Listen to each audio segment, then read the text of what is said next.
ಹಳೆಯ ಚಿನ್ನದ ಒಡವೆನ ಅಧಿಕ ಬೆಲೆಗೆ ಮಾರಬೇಕೆ ಅಂದ್ರೆ ಆಟಿಕಾಗೆ ಕಾಲ್ ಮಾಡಿ 880300 ಅಟ್ಟಿಕಾ ಗೋಲ್ಡ್ ಕಂಪನಿ. ಸಿಂಧುತ್ವ ಆಗಲಿ ಏನಾದ್ರೂ ಗೊತ್ತಿದ್ಯಾ? Is a 2 years small person not to talk about all these things. ಅವರಿಗೆ ಪಾಪ ಏನು ಗೊತ್ತಿಲ್ಲ. ಈಗ ತಾನೇ ಏನೋ ಅಪ್ಪನ ಇದು ಏನೋ ಕೃಪಾ ಕಟಾಕ್ಷದಿಂದ ಮಂತ್ರಿಯನ್ನಾಗಿ ಮಾಡಿಬಿಟ್ಟಿದ್ದಾರೆ. ಅದರಿಂದಾಗಿ ಅವರಿಗೆ ಹಿಂದುತ್ವದ ಅರಿವೇ ಇಲ್ಲ, ಬಂಧುತ್ವ ಗೊತ್ತೇ ಇಲ್ಲ. ಸಿಂಧುತ್ವ ಅಂದ್ರೆ ಆ ಡಿಕ್ಷನರಿಗೆ ಏನೋ ನೋಡ್ಬೇಕು, ಇಲ್ಲ ತಂದೆಯವ್ರನ್ನ ಕೇಳಿ ತಿಳ್ಕೋಬೇಕು. ಅವರು ಇಂಥ ಪರಿಸ್ಥಿತಿಯಲ್ಲಿ ಏನೋ ನಂದು ಒಂದು ಎದ್ದಿರೋ ಮಾತು ಬಿದ್ದಿರ್ಲಿ ಅಂತ ಹೇಳಿಬಿಟ್ಟಿದ್ದಾರೆ. ಈ ದೇಶ ಹಿಂದೂ ದೇಶ, ಇದರಲ್ಲೇನು ಪಾಕಿಸ್ತಾನ ಆಗಿ ಹೊರಡೋವಾಗ ಅವ್ರು ಏನ್ ಹೇಳಿದ್ರು? हिंदुस्तान है, इसमें हम नहीं रह सकता है, उसके वास्ते हम पाकिस्तान बना के जा रहा है ಅಂತ ಹೋದ್ರಲ್ಲ ಅವರೆಲ್ಲ. ಅವರೇ ಹೇಳೋದ್ರು ಹಿಂದೂಸ್ತಾನ್ ಇದು ಅಂತ. ನೀವ್ಯಾವ ಇದನ್ನು ಮಾತಾಡ್ತಿದ್ದೀರಿ? ಆಮೇಲೆ ಮನುವಾದದ ಬಗ್ಗೆನೂ ಮಾತಾಡಿದ್ದಾರೆ. ಪಾಪ ಮನುವಾದ ಅಂದ್ರೆ ಏನಂತ ಅವ್ರಿಗೆ ಗೊತ್ತೇ ಇಲ್ಲ. ಮನುವಾದ ಅನ್ನೋದಾಗ್ಲಿ ಮನು ಆಗ್ಲಿ ಬದುಕಿದಾರ? ಮನುವಾದವೂ ಸತ್ತೋಗಿದೆ, ಮನುವೂ ಸತ್ತೋಗಿದೆ. ಮನುವಾದವನ್ನ ಇವತ್ತು ದೇಶದಲ್ಲಿ ಯಾರೂ ಜ್ಞಾಪಕ ಇಟ್ಕೊಂಡಿಲ್ಲ, ಕೇವಲ ಕಾಂಗ್ರೆಸ್ನವರು ಮಾತ್ರ. ಯಾಕೆಂದ್ರೆ ವೋಟ್ ಬ್ಯಾಂಕ್ಗಾಗಿ, ಅಧಿಕಾರಕ್ಕಾಗಿ ಕೆಲವರನ್ನ ದಾರಿ ತಪ್ಪಿಸಲಿಕ್ಕೆ ಇಟ್ಕೊಂಡಿದ್ದಾರೆ. ಯಾವತ್ತೋ ಬಾಬಾ ಸಾಹೇಬ್ ಅಂಬೇಡ್ಕರ್ ಅವರು ಈ ದೇಶಕ್ಕೆ ಸಂವಿಧಾನವನ್ನು ಬರೆದು ಸಮರ್ಪಣೆ ಮಾಡಿದ್ರು, ಆವತ್ತು ಈ ಹಿಂದುತ್ವ ಇದು ಯಾವುದು ಮನುಧರ್ಮ ಮತ್ತು ಮನು ಈ ಎಲ್ಲವೂ ಆವತ್ತೇ ನಾಶವಾಗಿದೆ. ಆದರೆ ಹಿಂದುತ್ವ ಅನ್ನೋದು ಯಾರೂ ನಾಶ ಮಾಡ್ಲಿಕ್ಕಾಗಲ್ಲ, ಇವತ್ತಿಗೂ ಕೂಡ ಇದೆ. ಅದನ್ನ ಹಿಂದೂ ಕೋಡ್ ಬಿಲ್ ತರೋದ್ರ ಮೂಲಕವೂ ಕೂಡ ಸಾಬೀತುಪಡಿಸಿದ್ದಾರೆ ಮಾನ್ಯ ಬಾಬಾ ಸಾಹೇಬ್ ಅಂಬೇಡ್ಕರ್ ಅವರು. ಅದರಿಂದ ಹಿಂದುತ್ವವನ್ನು ಯಾರೂ ಅಳಿಸ್ಲಿಕ್ಕೆ ಸಾಧ್ಯ ಇಲ್ಲ. ಅದೇನಾದ್ರೂ ಯಾರಾದ್ರೂ ಮನಸ್ಸಿನಲ್ಲಿ ಇಟ್ಕೊಂಡ್ರೆ ಅವರೇ ಅಳೆದು ಹೋಗ್ತಾರೆ ಅಂತಕ್ಕಂಥ ಅವ್ರಿಗೆ ನೆನಪಿಸ್ಕೊಡ್ತೀವಿ. ಅದು ಅಧಿಕಾರದಿಂದ ಇಳಿಸ್ಲಿಕ್ಕಲ್ಲ, ಸಭಾಪತಿ ಸ್ಥಾನದಿಂದ ಅವ್ರನ್ನ ಇಳಿಸ್ಲಿಕ್ಕಲ್ಲ. ಆದ್ರೆ ಆಗಿದ್ದು ಅವರ ಮೇಲೆ ಮಹಾತ್ಮ ಗಾಂಧಿಯವರ ಸ್ಟ್ಯಾಚ್ಯೂ ಇಟ್ಟಾಗ ಅವರ ಮೇಲೆ ಅಪಾದನೆ ಮಾಡಿ ಅದನ್ನ ತರಲಾಯಿತು. ಆದ್ರೆ ಅವರು ಗೆದ್ದು ಮತ್ತೆ ಬಂದ್ರು, ಅದು ಬೇರೆ ವಿಷಯ. ಕಾಂಗ್ರೆಸ್ ಸರ್ಕಾರಗಳು ನಡೆಯತಕ್ಕಂಥ ಅವಧಿಯಲ್ಲಿ ಎಷ್ಟೋ ಬಾರಿ ಜನತಾದಳ ಅಥವಾ ಬಿಜೆಪಿಯ ಸಭಾಪತಿಗಳಾಗಿದ್ದವರು ಕೂಡ ಮುಂದುವರೆದಿದ್ದಾರೆ. ಅದೇ ಬಿಜೆಪಿ ಅಥವಾ ಜನತಾದಳ ಮುಂತಾದ ಸರ್ಕಾರಗಳು ನಡೆಯುವಾಗ ಕಾಂಗ್ರೆಸ್ನಿಂದ ಸದಸ್ಯರಾಗಿದ್ದವರು ಸಭಾಪತಿಗಳಾದಾಗಲೂ ಕೂಡ ಅವರು ಕೂಡ ನಡೆದಿದ್ದಾರೆ. ಹೀಗೆ ನಡೆದಿದೆ. ಎಲ್ಲೂ ಕೂಡ ಯಾರನ್ನೂ ಕೂಡ ಒತ್ತಾಯದ ಮೇಲೆ ಅಥವಾ ಸಂಖ್ಯೆ ಬಲ ನಮ್ಮದು ಹೆಚ್ಚಾಯಿತು, ಅದರಿಂದ ಅವ್ರನ್ನ ತೆಗೆದು ಬಿಡಿ ಅಂತ ಯಾವತ್ತೂ ಈ ಚಟುವಟಿಕೆ ನಡೆದೇ ಇಲ್ಲ. ಆದರೆ ಒಂದು ಕೆಟ್ಟ ಪರಂಪರೆಯ ಹೊಸ ಅಧ್ಯಾಯಕ್ಕೆ ಕಾಂಗ್ರೆಸ್ ಇವತ್ತು ಮುಂದಾಗಿದೆ. ಅಧಿಕಾರ ದಾಹ ಅವರಿಗೆ ಎಷ್ಟಿದೆ ಅನ್ನೋದು ಇದರಿಂದ ಎದ್ದು ಕಾಣುತ್ತದೆ. ಸಂವಿಧಾನವನ್ನ ಗಾಳಿಗೆ ತೋರಿದ್ದಾರೆ, ಸಂವಿಧಾನಕ್ಕೆ ಅಪಚಾರ ಮಾಡಿದ್ದಾರೆ. It is A contempt of house. ಇವಾಗ ನಮ್ಮ ಕೌನ್ಸಿಲ್ಗೆ ಕಂಟೆಂಪ್ಟ್ ಆಗಿದೆ, ಇದು ಕಾಂಗ್ರೆಸ್ನಿಂದಾಗಿದೆ. ಆದ್ರಿಂದಾಗಿ ಅದಕ್ಕೆ ನಾವು ಸದನದಲ್ಲಿ ಉತ್ತರ ಕೊಡ್ತೇವೆ. ಆದರೆ ಈ ರೀತಿ ಒತ್ತಾಯ ಮಾಡಿ ಒತ್ತಡ ಹಾಕೋದು ಅಥವಾ ಧಮಕಿ ಮಾಡೋದು ಇದು ಸರಿಯಲ್ಲ. ಇಂಥ ಕೆಲಸ ಕಾಂಗ್ರೆಸ್ನವರು ಮಾಡಬಾರದು ಅಂತೇಳಿ ಅವರಲ್ಲಿ ಆಗ್ರಹ ಪಡಿಸ್ತೇವೆ. ಅದು ಅವರ ಸ್ವಂತ ವಿಷಯ, ನಾನು ಅದರ ಬಗ್ಗೆ ಮಾತಾಡೋದಿಲ್ಲ.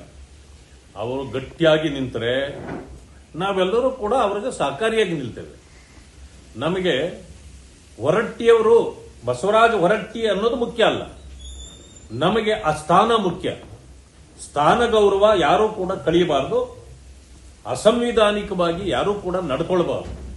ನಾಳೆ ಕಾಂಗ್ರೆಸ್ನವರೇ ಆ ಸ್ಥಾನದಲ್ಲಿದ್ರೂ ಕೂಡ ಆ ಸ್ಥಾನ ಗೌರವವನ್ನು ನಾವು ಕಾಪಾಡಬೇಕಾಗಿದೆ, ನಾವು ಅವರಿಗೆ ಗೌರವ ಕೊಡಬೇಕಾಗಿದೆ. ಅದನ್ನೇ ನಾನು ಇವತ್ತು ಹೇಳೋದು. ನಾಳೆ ಚರ್ಚೆ ಆಗುವಾಗ ನಾವು ಹೊರಟ್ಟಿಯವರ ಬೆಂಬಲಕ್ಕೆಲ್ಲ ನಿಲ್ಲೋದು, ಆ ಸ್ಥಾನದ ಗೌರವವನ್ನು ಕಾಪಾಡಲಿಕ್ಕೆ ನಾವು ನಿಲ್ಲೋದು. ಆದ್ರಿಂದ ಹೊರಟ್ಟಿಯವರು ಯಾವ ರೀತಿ ಸ್ಟ್ಯಾಂಡ್ ತಗೊಳ್ತಾರೋ ಅದು ಬೇರೆ ವಿಷಯ. ಆದರೆ ಸಾಂವಿಧಾನಿಕ ವಿಚಾರಗಳನ್ನು ಚರ್ಚೆ ಮಾಡೋದಾಗ್ಲಿ, ತಪ್ಪು ಮಾಡಿದ್ರೆ ಕಾಂಗ್ರೆಸ್ ಅದರ ವಿರುದ್ಧ ಹೋರಾಟ ಮಾಡೋದು ನಾವು ಮಾಡೇ ಮಾಡ್ತೇವೆ. ಅಂಟಿಸಿದ ವಿಚಾರ ಅನವಶ್ಯಕ. ಅದು ಮೋದಿಜಿಯವರು ಯಾವ ತಪ್ಪು ಮಾಡಿದ್ದಕ್ಕೆ ಅವರ ವಿರುದ್ಧ ನೀವು ಅಂಟಿಸಿದ್ದೀರಿ ಅಂದ್ರೆ ಸುಳ್ಳು ಬಿತ್ತನೆ ಕಾಂಗ್ರೆಸ್ನ ಕೆಲಸ. ನಾನ್ ಕೇಳೋದು ಸುಳ್ಳು ಬಿತ್ತನೆ ಅಲ್ಲ. ಎಲ್ಲಿ ಬರಗಾಲ ಬಂದಿದೆ ಅಲ್ಲೇ ಮೋಡ ಬಿತ್ತನೆ ಮಾಡ್ರಿ. ಮೋಡ ಬಿತ್ತನೆ ಬಿಟ್ಬಿಟ್ಟು ನೀವು ಸುಳ್ಳು ಬಿತ್ತನೆ ಮಾಡಿದ್ರೆ ಅದರಿಂದ ಏನು ಜನರು ಏನು ಕುಪಿತರೂ ಆಗೋದಿಲ್ಲ, ಇನ್ನಷ್ಟು ನಿಮ್ಮನ್ನ ಹರಾಜಿಗಿಡ್ತಾರೆ. ಕಾಂಗ್ರೆಸ್ಸಿನ ಎಂತ ಪರಿಸ್ಥಿತಿ ಬಂದ್ಬಿಡ್ತಪ್ಪ. ನನಗೂ ಬೇಸರ ಆಗತ್ತೆ ಕಾಂಗ್ರೆಸ್ ಅಂದ್ರೆ. ಯಾಕೆ ಗೊತ್ತಾ, ನನಗೆ ಕಾಂಗ್ರೆಸ್ ಅಲ್ಲಿ 40 ವರ್ಷ ಇದ್ದು ಇಂಥವ್ರ ಜೊತೆಯಲ್ಲಿ ಇದ್ನ ಅನ್ನೋ ಭಾವನೆ ಬಂದ್ಬಿಟ್ಟಿದೆ ನನಗೆ. ಅದರಿಂದ ನನಗನ್ಸ್ತಕ್ಕಂಥದ್ದು ಅದನ್ನು ಕೂಡ ಹೋಮ್ ಮಿನಿಸ್ಟರ್ ಡಿಪೆಂಡ್ ಮಾಡ್ತಾರಲ್ಲ, ಏನೋ ತಪ್ಪೇನಿದೆ ಅಂತ. ಅಂದ್ರೆ ಏಸಿಗೆ ತಿಂದ್ರೂನು ಅವರ ಪಕ್ಷದ ಕಾರ್ಯಕರ್ತರು ಏಸಿಗೆ ತಿಂದ್ರೆ ತಪ್ಪೇನು ಅಂದ್ರೆ ಅದಕ್ಕೆ ನಾವೇನು ಮಾಡಕ್ಕಾಗಲ್ಲ. ಅದಕ್ಕೇನು ನಾವೇನು ಮಾಡಕ್ಕಾಗಲ್ಲ. ಕಾನೂನು ಒಂದು ದಿನ ಪಾಠ ಕಲಿಸ್ತದೆ ಅವ್ರಿಗೂ. ನಮ್ಮ ಎಲ್ಡರ್ ಬ್ರದರ್ ಇದ್ದಂಗೆ ನನ್ನ ಬೆಸ್ಟ್ ಫ್ರೆಂಡ್, ನಾನು ಹೋಮ್ ಮಿನಿಸ್ಟರ್ ಇದ್ದೀನಿ, ನನಗೆ ಆಡಿಯೋನ ಕೊಡ್ಲಿ, ದೂರ್ ಕೊಡ್ಲಿ, ನಾನು ಅದಕ್ಕೆ ಫೊರೆನ್ಸಿಕ್ ಕಳಿಸ್ತೀನಿ ಅಂತ ಹೇಳಿದ್ದಾರೆ.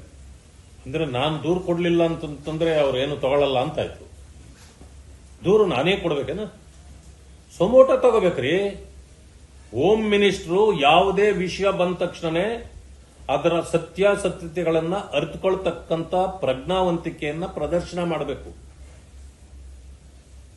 ನಾವು ನಮ್ಮ ಗಮನಕ್ಕೆ ಬಂದಿದ್ದನ್ನ ಸರ್ಕಾರದ ಗಮನ ಸೆಳೆಯುವ ಕೆಲಸವನ್ನ ಮೀಡಿಯಾ ಮೂಲಕ ಮಾಡ್ತೇವೆ, ಇಲ್ಲ ಏನೋ ಒಂದು ಮಾಡ್ತೇವೆ. ನಿಮ್ಮ ಗಮನಕ್ಕೆ ಬಂದಾಗ ಅದನ್ನ ತಗೊಳ್ಬೇಕು. ಅದನ್ನ ನಮ್ಮ ಬ್ರದರ್ರು ನನಗೆ ಕಂಪ್ಲೇಂಟ್ ಕೊಡ್ಬೇಕು. ನಿಮ್ಗೆ ಯಾರು ಕಂಪ್ಲೇಂಟ್ ಕೊಡ್ತಾರ್ರಿ? ಪೊಲೀಸ್ ಸ್ಟೇಷನ್ ಇರ್ತದೆ ಕೊಡಕ್ಕೆ. ಏನು ನೀವೇನು ಕಂಪ್ಲೇಂಟ್ ತಗೊಳಕ್ ಮಾತ್ರ ಇದು FIR ಮಾಡೋರು ನೀವೇನಾ? ನಿಮ್ಗೆ ಅಧಿಕಾರ ಇದೆಯಾ? You have no rights. Complaint ಕೊಡೋದು ಎಲ್ಲಿ ಕೊಡಬೇಕು, ಯಾರು ಕೊಡಬೇಕು ಅದು ಕೊಡ್ತಾರೆ. ಆದ್ರೆ ನಿಮ್ ಗಮನಕ್ಕೆ ಬಂದಿಲ್ವಾ? ಬಂದಿಲ್ಲ ಅಂದ್ರೆ ಹೇಳ್ರಿ. It is a talk of the town. ಎಲ್ಲಾ ಕಡೆಯಲ್ಲೂ ಹರಿದಾಡ್ತಾ ಇದೆ. ನಿಮಗೆ ಯಾರೋ ಕಂಪ್ಲೇಂಟ್ ಕೊಡಬೇಕು, ಅಲ್ಲಿವರೆಗೂ ನಾವೇನು ಕ್ರಮ ಜರುಗಿಸಲ್ಲ ಅಂತ ಏನಾದ್ರೂ ನೀವು ಅಂದುಕೊಂಡ್ರೆ you are unfit to be a home minister. You are unfit to be a home minister. ಮೊದಲು ಏನು ಬರ್ತದ ಗಮನಕ್ಕೆ ತಕ್ಷಣ ಅದನ್ನು ಪರಿಶೀಲನೆ ಮಾಡಿ ಕಾರ್ಯೋನ್ಮುಖರಾದರೆ I will accept you as a brother. Otherwise I don't want a brother like you. ನೋಡಿ, ಆ ವಿಚಾರ ಬೇರೆ. ಇವತ್ತಿನವರೆಗೂ ಆ ರೀತಿ ನಡೆದಿದ್ರೆ, ಈಗ ಕಾಂಗ್ರೆಸ್ ಅಧಿಕಾರದಲ್ಲಿ ಇರಲಿಲ್ಲ, ಬಿಜೆಪಿ ಅಧಿಕಾರದಲ್ಲಿತ್ತು. ಆ ಕಾಲದಲ್ಲಿ ಅವರ ಸಭಾಪತಿಗಳು ಕಾಂಗ್ರೆಸ್ನವರಾಗಿದ್ದರು. ನಮ್ಮದೂ ಕೂಡ ಅನೇಕ ಸಾರಿ ನಮ್ಮದು ಜಾಸ್ತಿನೇ ಇತ್ತು. ನಮ್ಮ ಸಂಖ್ಯೆ ಇತ್ತು ಅನ್ನೋ ಕಾರಣಕ್ಕೆ ನಾವು ಯಾವತ್ತಾದ್ರೂ ಅವ್ರನ್ನ ಇಳಿಸಿದ್ದೇವಾ? ಪ್ರಶ್ನೆ. ಜನತಾದಳ ಇರುವಾಗ, ಹೆಗ್ಡೆ ಅವರು ಇರುವಾಗ ಯಾರಿದ್ರು? ಅವತ್ತು ಕೂಡ ಕಾಂಗ್ರೆಸ್ನವರಿದ್ರು. ಅವರೇನಾದ್ರೂ ಇಳಿಸಿದ್ರಾ? ಇಲ್ಲ. ಅಂದ್ರೆ ಈ ಪದ್ಧತಿ ಹೇಗೆ ನಡ್ಕೊಂಡು ಬಂದಿದೆ, ತಳಮನೆಯಲ್ಲಿ 5 ವರ್ಷಕ್ಕೆ ನೀವು ಸಭಾಧ್ಯಕ್ಷರನ್ನ ಬದಲಾವಣೆ ಮಾಡ್ತೀರಿ. ಯಾಕಂತಂದ್ರೆ term ends, is term also ends. ಅದು elected body. Once dissolved, house dissolve, he should quit. ನಮ್ಮಲ್ಲಿ ಅದಿಲ್ಲ. ಇದು ಪರಂಪರಾಗತವಾಗಿ ನಡ್ಕೊಂಡು ಹೊರಡ್ತಿರೋದು. ಆದ್ರಿಂದ ಇಲ್ಲಿ ಅವ್ರ ಟರ್ಮ್ ಮುಗಿದಾಗ ಅವ್ರದ್ದು ಹೋಗುತ್ತೆ. ಹಂಗೇನಾದ್ರೂ ಆದಾಗ ನೆಕ್ಸ್ಟ್ ಎಲೆಕ್ಷನ್ ಬರ್ತದೆ, ನಿಮ್ಮ ಸಂಖ್ಯೆ ಹೆಚ್ಚಿಗಿದ್ರೆ ನೀವೇ ಕುಳಿಸ್ಕೊಳ್ಳಿ, ನಮ್ದೇನು ಅಭ್ಯಂತರ ಇಲ್ಲ. ಆದ್ರೆ ಒಂದು ಹೊಸ ಆಯಾಮವನ್ನು ಸೃಷ್ಟಿಸಿ ಅಸಂವಿಧಾನಿಕವಾಗಿ ಅಥವಾ ಪದ್ಧತಿಗೆ ವಿರುದ್ಧವಾಗಿ ಕಾಂಗ್ರೆಸ್ ನಡ್ಕೊಳ್ಳೋದು ಎಷ್ಟು ಸರಿ? ಇದೊಂದು ಕೆಟ್ಟ ಸಂಪ್ರದಾಯವನ್ನು ಸೃಷ್ಟಿ ಮಾಡಲಿಕ್ಕೆ ಕಾಂಗ್ರೆಸ್ ಹೊರಟಿದೆ.